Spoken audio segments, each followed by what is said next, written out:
Alright guys, welcome to Formula 1 news. An Australian leads the World Drivers' Championship for the first time in over a decade after winning the Saudi Arabian Grand Prix in pretty dramatic fashion. Lap 1 certainly has caused a lot of controversy today. Max Verstappen, the instant with Piastri that was actually race deciding by the time we got to the end of the Grand Prix. Some big results up and down the grid as well. The key one being that Lando could not quite get back to the podium despite a pretty action-packed Grand Prix. Very much interested in your thoughts in the comments. Hit the like button if you enjoy. Subscribe if you're new as always. I would greatly appreciate it. Thanks all those who tuned into the pre-show today as well. Predictions weren't especially good. We're going to get into the Grand Prix. Max Verstappen led from pole position. Not exactly sure today how Max managed to get driver of the day, but well, let's get into it, right? Look, it was not the best Grand Prix of all time. It was relatively straightforward.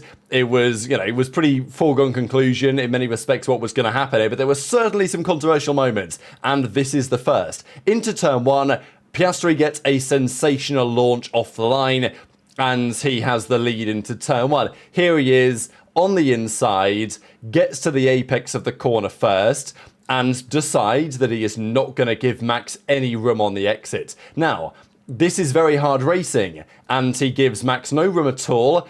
He believes that the corner is his, and he ushers Max off the track. Now, let's be real here. Even if Oscar was giving Max room, the way that Max is going here, is he going to make the corner? Probably not. I imagine he comes off the brakes at around about this point because he realizes that Oscar's going to give him no room at all, and he cuts the corner as he did famously a couple of years ago. This is Oscar's point of view. He keeps it on the track, of course, and, well, Max goes off, cuts the corner, keeps the lead of the Grand Prix. Now, this, I thought, was obviously going to have to be that Max gave the position back. Now, you can debate this. There is maybe historical evidence to suggest that this type of circumstance will be pretty controversial, which of course it will be, but, we've seen this in the past. So this is what it looked like. Piastri was ahead at the apex, and whatever you think about being ahead at the apex or whatever, frankly, he was just ahead. He wasn't even ahead at the apex. He was actually just straight up ahead going into the corner. I think that's the key thing to note here. Like, at this point, even, a couple of frames before this, Piastri had his nose in front. It's not like Piastri came from a long way back. I think that might be a key deciding factor for the stewards in this, because this is not Abu Dhabi 2021 lap 1, and we'll discuss that in a second. So Piastri, of course, comes on the radio to say, look, he's got to give that place back. Max comes on the radio to say that he forced me off the track. And we've seen this before, right? 2021, of course, a couple of occasions. Max was all over the place at turn 1, and it is a turn that you can potentially take advantage of the trickery in the rules. Max, of course, comes on the radio to say that he forced me off. There was no intention of him to make the corner, but, I mean, he did make the corner, right? Like, maybe Max thought that he also went over the white line, but he didn't, right? Piastri did make the corner. So just to compare the incidents, right? This is Abu Dhabi 2021 lap 1, where famously, of course, after Hamilton gets the lead off the line, Max then sends it from a long way back on the inside. He was ahead at the apex, but he was certainly not ahead on the entry to the corner. And then Max did keep it on the track, just. Lewis went off, kept the position, and was allowed to keep the position. So I think the difference here is that Max was, in this incident, dive bombing down the inside. Oscar was not dive bombing down the inside and taking the position. The stewards will have determined, I think, that actually Oscar had already effectively won the position at this point, and it was therefore his corner to defend. So personally, I think the penalty was absolutely justified and frankly was inevitable, and I think Red Bull should have known this. I would have been frankly shocked if they didn't decide that something had to be done about it. Now, the debate then becomes, what should the stewards actually do in this circumstance? Because Max only had, because the safety car came out, a few corners to actually make the decision. And is he going to give the position back immediately? Probably not. He's going to expect to give it back over the next couple of laps. Now, could he have given it back under the safety car? I guess, he could have done. A bit weird. You never really see that happen, right? And there are rules, of course, against overtaking under the safety car. So that could have got kind of strange. And by the time the safety car ended, they'd already penalised Max. So even if he did want to give the place back, he didn't really have any time to make that decision. The other argument is, should the stewards, as they used to do, come on the radio and say, look, you've got to give the place back? They don't do that anymore. They decided after 2021 that their new decision is the teams can decide what they want to do, and if the stewards disagree with what the team and driver says, then they will penalise him. And that's now what they do. You could argue they should be on the radio to Red Bull, as they used to be, and say, look, we think you should give that place back. If he doesn't, he's going to get a penalty. Then they would give the place back. But as it is now, you effectively have to consider the trade-off. The most frustrating thing about this for me, as the safety car comes out because of this instance, was that it was a 5-second penalty. I thought we'd done away with 5-second penalties for stuff like this, because whatever you think about whether it was justified or not, a 5-second penalty is, yes, it was race deciding in the end because of the pace advantage that didn't really exist too much so for McLaren over Verstappen today.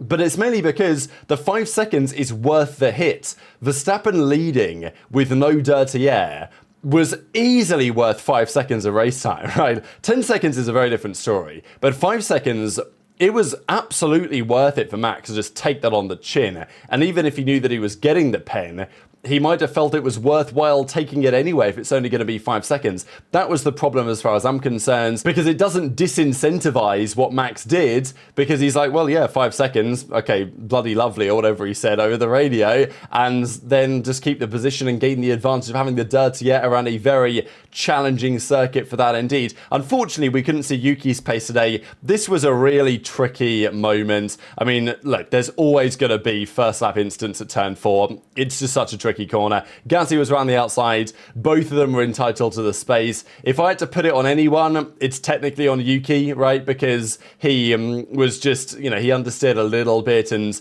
probably didn't quite scrub off enough speed going into the corner. But arguably, both of them could have, should have, you know, would have yielded in a different circumstance. There was no way first lap with heavy cars they were both getting through that corner together. Gasly went for an optimistic move. It didn't work out. Tsunoda, you know, probably was... I mean, I don't really think Tsunoda did anything massively wrong. It's just how it is. 2 cars racing instance, both out of the Grand Prix. So unfortunate for both of those drivers. We did also see immediately, because of the safety car, we got drivers coming into the pits to decide, you know what, can we go to the end on these tyres? That wasn't really a viable strategy. But the Pirellis today were nightmarish. I mean, that's all I can say. So Piastri says he was never going to make the corner, regardless of whether I was there or not, and that was what Piastri was effectively trying to say to the stewards. And by the time that the safety car had ended, Max already had his penalty. So, you know, that was kind of it. I guess in hindsight, the decision for Red Bull is, should they have asked Max and, you know, told him to give the place back? Because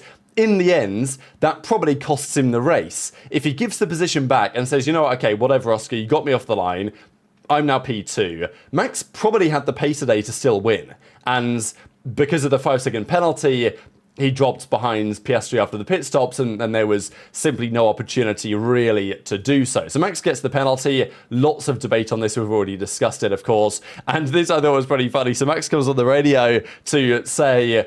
Well, I mean, I'm not exactly sure what the word was that was bleeped out here, but GP was like, look, Max, don't say too much because they're going to give you a fine as well. And we're not trying to do that with the stewards. Because of the crashes ahead, Norris then got up to P7, so his overtaking job got a bit easier. But equally, his hard tyre advantage probably was lessened to some degree because the mediums had an easier entry into their stint, which could potentially be pretty critical anyway. So Max was also complaining to the stewards about the track limits violation at turn 2, which is pretty entertaining. And then it was all going on. So Piastri was fighting Max for the lead. I mean, he was a second behind here on lap 13. He was regularly within DRS, but the dirty air within the first sector just was effectively too much to handle for Piastri, and eventually he cooked his tyres and dropped back.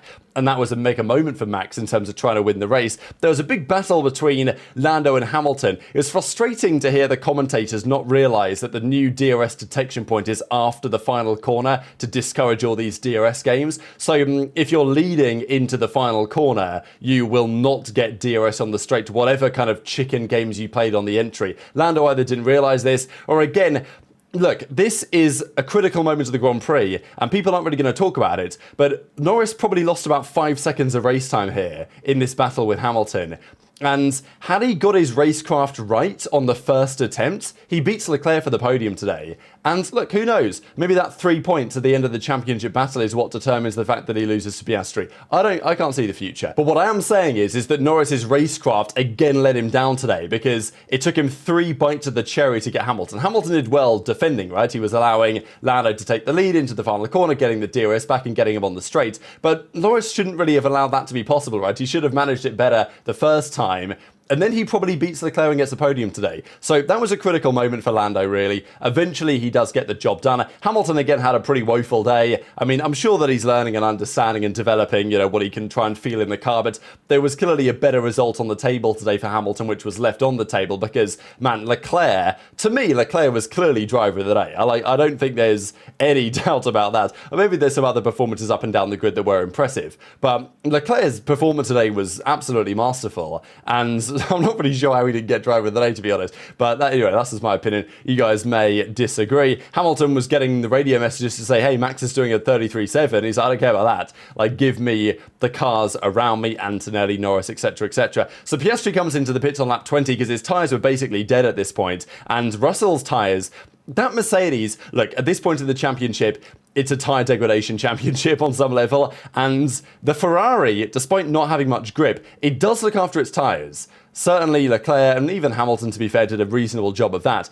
But Russell and the Mercedes was cooking its tyres today bad. And I'll have to think about why, because maybe they were really going for quali pace, the Mercedes, this weekend.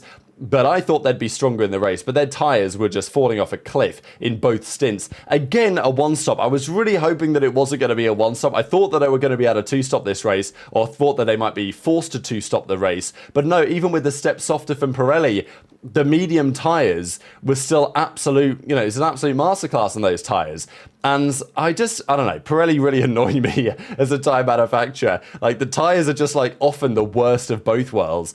The fact that Leclerc is able to do 30 laps on them and still be really quick at the end of the stint, that's credit to Leclerc, sure. But it's also disservice to the tyres. The fact that Piastri wasn't even closing that much on Leclerc on 30 lap younger tyres was pretty insane. Max, of course, did his stop. That put Leclerc into the lead, and Leclerc at this point was hoping for a safety car. There was honestly an opportunity that it would have happened because of this big moment here that came up where we had Bortoleto nearly he didn't realise Alonso was there, squeezed Alonso into the wall. They nearly had a big moment here, actually. They just about got away with it. That could have easily been a safety car, and that would have been critical. Max gets past Hamilton. Hamilton peels into the pit at this point to pit at about, half race distance. But Leclerc keeps on going and keeps on going and keeps on going. And even though Lando's on those hard tyres, I thought that's probably what they would do today. Put Lando on the hards and go long. That was a viable strategy. McLaren played it relatively well. But at this point, it was actually Leclerc who was lapping incredibly effectively on those older medium tyres and pit into a pretty nice gap at the end of it. And the Mercedes clearly didn't have the pace to end up holding him behind. There were some interesting battles further down the field. I think that Jack Doohan today, he had a really rough time today, Doohan. I mean, he started, 17th and finished dead last on track, despite the fact that 2 guys DNF'd. If Gasly had have continued, it would have been interesting to see how good maybe that Alpine could have been. Behrman had a nice overtake here, but the Hasses were pretty much nowhere either. The frustrating thing for Ferrari is that as much as they've got going against them in terms of their car and performance and all these other things, their pit stops are insanely rapid. Their pit stops at championship level. They popped a 2.1 and a 2.0 today. Actually miraculous stuff. Ferrari is so frustrating as a team that they somehow manage to put everything together in one element while everything else manages to fall apart. Now, this was Lando Norris coming into the box for his pit stop. And I thought this was where he was maybe going to get penalised. So he locks up big time. He does get it slowed down in time. But I think he fully crossed this white line, and I don't know if it really matters. It doesn't seem like that was a white line that was on the steward's list. What he was actually nearly penalised for after his pit stop was this moment towards the end of the pit lane, on the exit of it, which is this line right here. So this white line that Lando's coming out and looking over. So this white line that wraps around here on the right-hand side.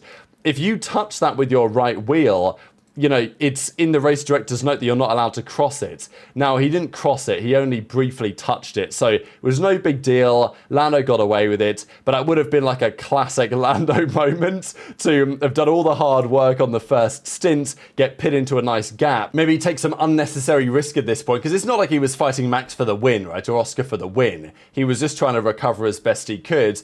And, you know, it would have been a classic moment for Lando, just take a bit too much risk, get a 5-second penalty, and end up not finishing where he wanted to. In the end, it didn't really matter because he didn't have the pace to get past Leclerc anyway.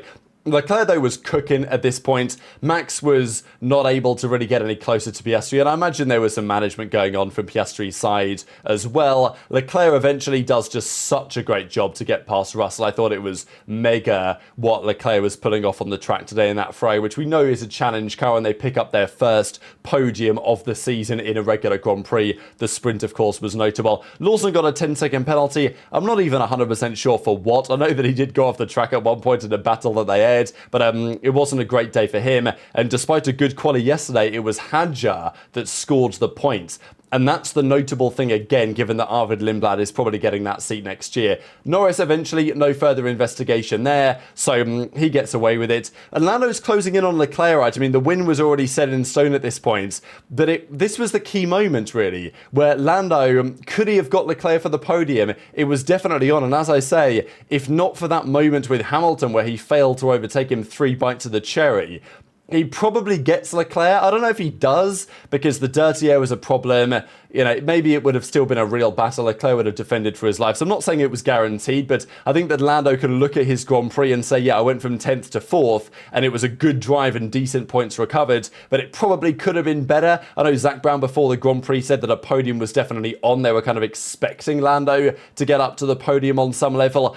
And even, you know, with the first lap incident, that put him up to 8th and immediately, and then he was into 7th quite quickly after that. So it was, you know, then it was up to 6th. So, you know, Lando, some ways his life was made easier for him by other incidents happening, but he probably still didn't maximise as much as he could have done. The bottom line is, Piastri wins the Grand Prix. Max, if not for that lap 1 drama, if he gave the place back immediately, you know, he might have won it. He probably had the pace today to do it. And Red Bull were genuinely impressive this weekend. Obviously, Tsunoda was out of the Grand Prix. It would have been fascinating to see how he would have got on today if it had actually completed the race. But Max had good pace, good tyre degradation on a track that we weren't expecting to be quite as good for Red Bull as Suzuka, for example. But again, the deg wasn't that high today. So these type of tracks, front limited tracks, low degradation, that's where the Red Bull and Verstappen can score some points. More weekends like Bahrain, it's going to be a challenge, right? Next time out, of course, we are in Miami. So that's pretty much where we are for the day. But the key point to really close out is that we do have a new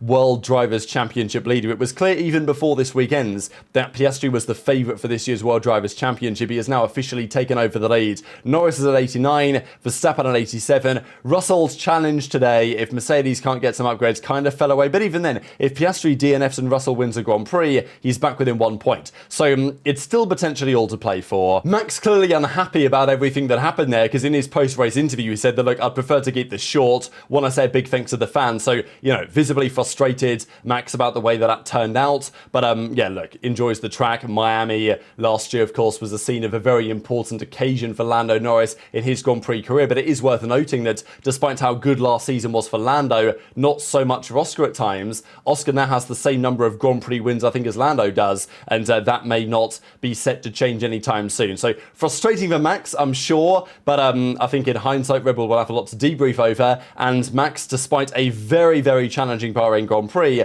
after this weekend will still feel like that championship battle is very much truly alive. So very much intrigued to your thoughts in the comments. Hit the like button if you enjoyed, subscribe if you're new, take care, and I'll see you next time.